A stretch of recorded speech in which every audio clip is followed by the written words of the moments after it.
That heartbreak in Odessa is just the latest horrible act of violence. Add to that a Walmart in El Paso, a church in Sutherland Springs, and a high school in Santa Fe. 4 tragic mass shootings claiming the lives of 65 people in just the past 2 years. But a political tide may be turning. As Lieutenant Governor Dan Patrick tells the Dallas Morning News, he'll defy the NRA and push for more background checks on gun sales and keep strangers from selling to strangers. Janelle Bluta joins us live with how Patrick is hoping to close the current loophole. Janelle? Well, Ron, one of the things Patrick is proposing is possibly having gun stores run those background checks for those private sellers, but that's actually something that some gun stores are already doing. It's Texas, where anything goes. In California, you can't sell an AR-15 with a 30-round magazine. You can sell that in Texas. Where selling a gun to your friend, a neighbor, even a complete stranger is all legal under law. They're still obligated by law to know that the individual purchasing the firearm can legally purchase it.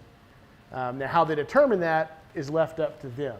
Lee Wellborn, owner of Pasadena Gun Center, says right now selling a gun from stranger to stranger is completely legal and a background check is not required. But if one is wanted, he can help. We can have the buyer fill out the background check form. We run the background check. If they're approved, then it goes into our books. And with the approved background check, we release it to the buyer. And we charge the seller or the buyer, however they want to settle that, $25.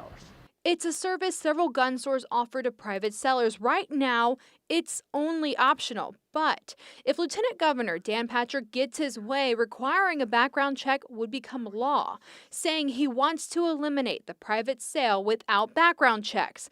But Wellborn doesn't really think it'll help. I do not believe it would do anything to curb criminals from getting a firearm.